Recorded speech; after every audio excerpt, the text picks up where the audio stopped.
I don't think LCL has like no potential or whatnot, and they have a very strong gaming culture. Maybe not the most developed in League of Legends, but for sure in Dota and Counter-Strike. So I think there's talent here. I think there's the mentality of we want to be the best and we want to destroy everyone.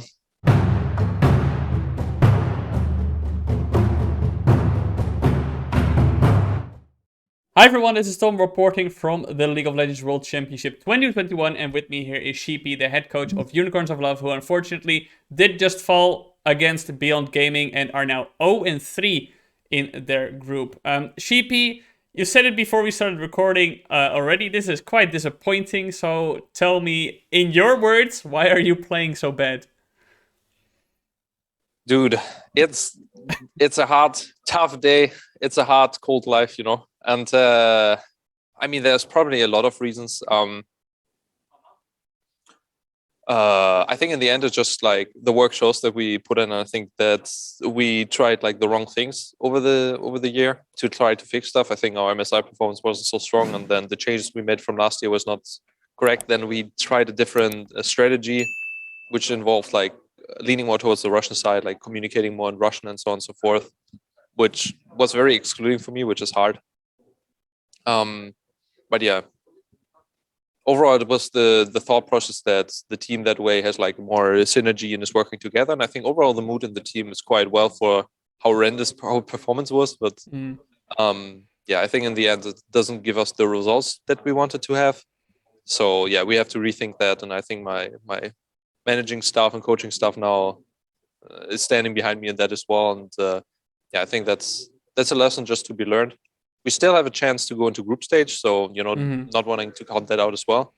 But yeah, it's just everybody involved here. I just feel very sorry for, because it doesn't feel great to lose. I'm very sorry for all the fans that have been cheering for us as well, like all of Russia. You know, we're representing a region here, so you know, any selfish acts are not selfish. They are like for the entire region. So yeah, I think that's things that was definitely a learning experience, and we'll take the best out of it as we can. And yeah, especially for me, I think it was very interesting to go through this year. Yeah, and you mentioned that it's been a learning curve. Now, obviously, at MSI, the team also disappointed by not making it out of the groups. So after that, what were your takeaways then to improve for your team in the summer split and have a better showing at Worlds? I think overall, what was a sentiment is that after Gadget left, we did changes in the promise of something better, and the results or the changes are not something that I've seen. So I think there was like a very crass difference between the expectations we had and the expectations and responsibilities people should have been taken up, and it didn't really function out that way. So afterwards, it was just like a learning experience where we can fix it. So I think maybe we just dialed into the wrong direction, where you know, going more to the team synergy, like communicating more in Russian and like doing everything in Russian is like fine, but it's hard for me because I don't speak any Russian, so it's just very, very difficult for me. But I'm always willing to do something that the team wants and like it's required from a coach. Like in the end, the only thing that matters is like the results. But yeah, I think we just dialed maybe in the wrong direction there.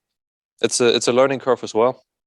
Yeah, because a lot of people have always been telling me that, you know, like Russian teams have to speak Russian and all this kind of stuff, which is understandable. But I think that in the end, the results and the strength of the team is the most important. I think the people, like the knowledge, will just win over. So yeah, I think there's been a lot of learning experience from that, and I think that's one of the reasons why the performance has not been so strong at MSI and was just because I think there was not much of a learning curve and not much progress being made. And yeah, I feel sad I couldn't like integrate that more. I have like take up more responsibility.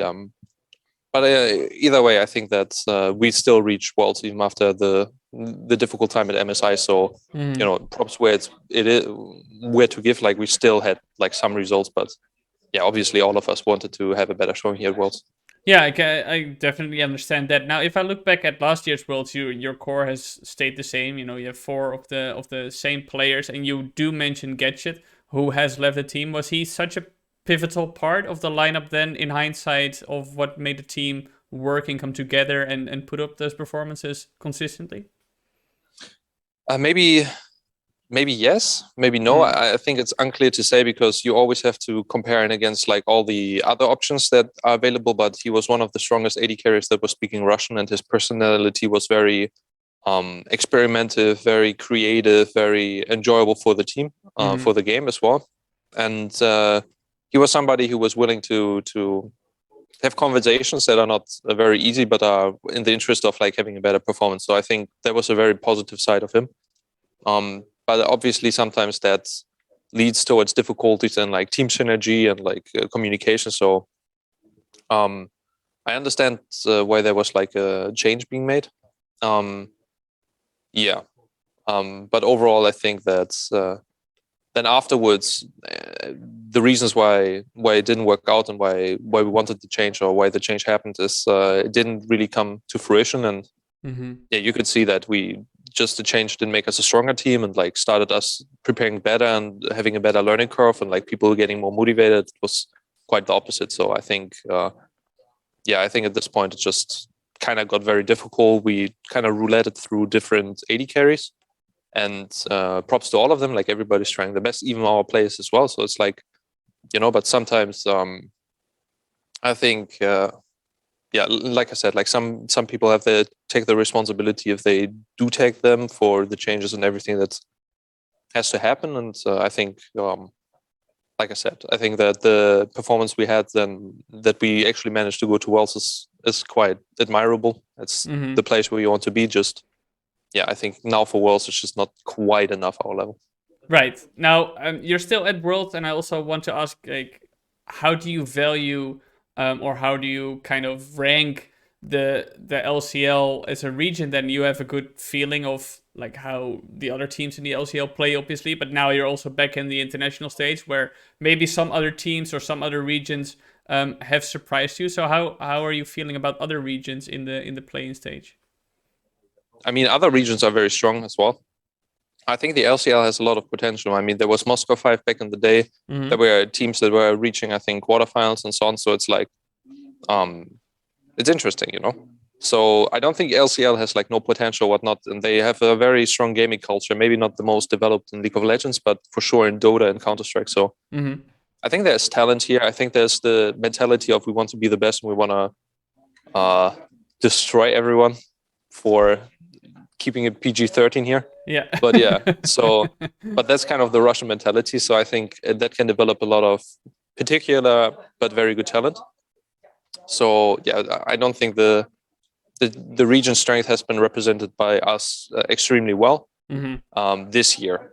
But I think last year group stage we beat Armut whatnot. We went 3-0 against a team that went won against Splice 3-2 as well. So I think we had a great performance, and then in groups it didn't quite work out, but we couldn't like improve on that performance there, and I think that's the major flaw of the project for this year, or like what happened.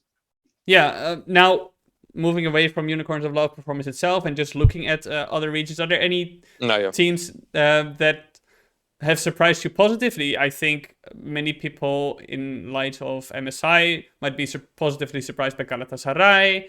Cloud9 is obviously doing super well, even though they get kind of memed for being the third seed in NA.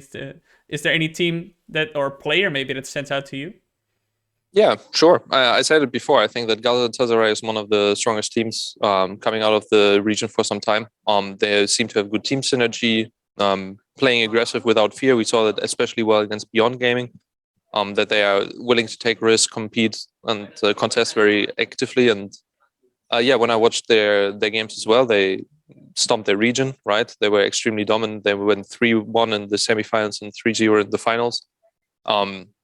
Props to them. I think it's just great performance, and happy that they function well together as a team. If it's quite enough for the top, I'm not sure, just because the LPL and LCK is extremely strong. I think the EU teams had just better practice as a region because the teams are so strong. So I think Galatasaray didn't have to face like that difficult of like a competition compared to like the EU LCS. I mean the LEC and the LPL and LCK teams. So that will always be more difficult because you need to have this adaptation and like this, I don't know, like you needed to be in this situation like more intensely to compete at the best and the highest standard. So yeah, Galatasaray definitely good.